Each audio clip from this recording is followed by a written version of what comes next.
Bugün dünyada tam 1,5 milyar insan İngilizce konuşuyor. Bu dünya nüfusunun %18'inden daha fazla. Yani her 5 kişiden biriyle İngilizce konuşarak anlaşabilirsiniz. Dünya genelinde yaklaşık olarak 160 tane farklı İngilizce var. Öyle bir noktadayız ki 138 tane ülke okullarında İngilizceyi zorunlu müfredat olarak kabul etmiş durumda. Buna seçmeli dersleri eklediğimizde dünyanın %91'i İngilizce öğreniyor. Peki neden? Neden İngilizce? Neden Fransızca, Rusça, Almanca, İspanyolca veya Çince değil de İngilizce? Bu videoda bir dilin nasıl bütün gezegeni ele geçirdiğini ve dünyada neden 160 tane farklı İngilizce olduğunu hep beraber göreceğiz. Selamlar herkese. Böyle bir giriş yapmak istedim. Hazırsanız videomuza başlayalım. Daha önce hiç lingua franca diye bir şey duymuş muydunuz? Lingua franca kelime anlamıyla Frankların dili demek. 11. ve 18. yüzyıllar arasında Akdeniz dünyanın ticaret merkeziydi. Ve Akdeniz kıyılarında İtalyan, Arap, Türk ve Fransız tüccarların anlaşması gerekiyordu. İşte bu zorunluluktan dolayı İtalyanca temellendirilerek üzerine biraz İspanyolca, biraz Fransızca ve biraz da Arapça eklenerek hibrit ortak bir dil oluşturuldu. Ve bu oluşturulan ortak dile lingua franca adı verildi. Çünkü o dönemde doğudakiler bütün Batı Avrupalılardan Franklar olarak bahsediyordu. Bu dil çok başarılı oldu ve günümüze lingua franca terimi farklı dilde konuşan insanların anlaşmak için kullandığı ortak dil anlamıyla geldi. Tabi hikayemiz burada bitmedi. 11. yüzyıldaki Norman fethinden sonra İngiltere'yi yöneten William the Conqueror üst düzey yöneticilerini Fransızca konuşan soylulardan atadı. Ve onlar da mahkemelerden kiliselere kadar bütün güç alanlarında İngilizcenin yerine hızla Fransızcayı getirdiler. Avam halk İngilizce konuşmaya devam etse de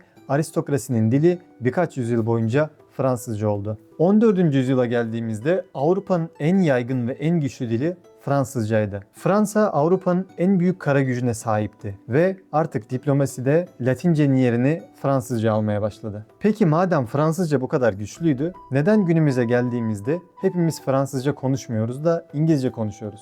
20. yüzyılda gelişen bazı olaylar Fransızcanın hakimiyetine yavaş yavaş son verdi. Dünya savaşları. İngilizce sanayi devrimi sayesinde teknoloji ve inovasyon sektörlerinde zaten baskındı. Ancak 1. Dünya Savaşı'ndan sonra müzakere edilen antlaşmalar Fransızcanın yanında aynı zamanda İngilizce olarak da yazıldı. Bunun ardından 2. Dünya Savaşı'ndan sonra Fransa iyice gücünü yitirdi. Bu savaştan güçlü çıkan Amerika oldu. Amerikan İngilizcesi televizyon, müzik, yemek ve sinemada dahil olmak üzere tüm dünyaya ihraç edilen popüler kültürün etkileri nedeniyle oldukça popülerleşti. İngilizce yalnızca bir dil olmaktan çıkıp bir kültür haline geldi. Amerikalılar kültür emperyalizminde oldukça başarılıydı. Bu sayede ilk sorumuza yanıt bulmuş olduk. Peki ya ikinci soru? Neden 160 tane farklı İngilizce var? Bunun sebebi merkezi bir otorite bulunmaması. Mesela Fransızca için Fransızcanın kullanımı, dil bilgisi, kelime dağarcığı, hatta sözlüğü bile Académie Française adlı bir kurum tarafından denetlenmekte. Ama İngilizce için bu söz konusu değil. Bu sebeple dünyanın dört bir yanında konuşulan İngilizce konuşan insanlar arasında değişik varyasyonlara bölünür. Tabii ki de dil belli, katı, sabit kalıp kuralları olan bir yapı değildir. Dil de insanlar gibi zaman içerisinde değişir. Dünyanın çeşitli yerlerinde farklı insanlar tarafından konuşulan farklı İngilizceler olsa bile bunların hepsi doğru kabul edilir. Mesela Singapur, Malezya, Hindistan, Pakistan, Avustralya ve daha birçok ülkede farklı İngilizceler konuşulur. Son olarak da sizlere Kaçru'nun 3 halkasından bahsetmek istiyorum. Dil bilimciler yıllar içerisinde çeşitli İngilizceleri kategorize etmeye çalışmış ve belli gruplandırmalar yapmaya çalışmıştır. Bu düzenlemelerin en ünlüsü Brash-Kaçru'nun 3 halka paradigmasıdır. 3 halka paradigmasında adından anlaşıldığı üzere 3 tane halka bulunmaktadır. En iç halkada ana dili yani birinci dili İngilizce olan ülkeler yer almaktadır.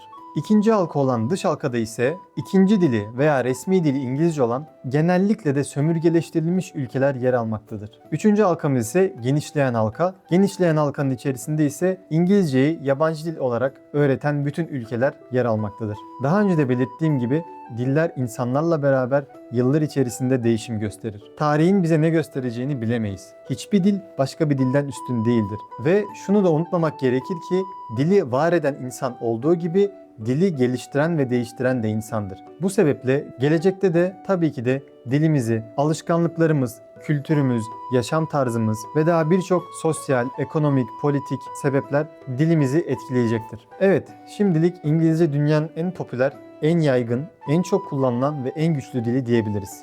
İngilizce bilmeniz otomatik olarak 1 milyar kişiyle daha iletişim kurabilmeniz anlamına geliyor. Videoyu bir atasözüyle kapatmak istiyorum. Bir lisan, bir insan, iki lisan, iki insan. Bir sonraki videoda görüşmek üzere. Kendinize iyi bakın.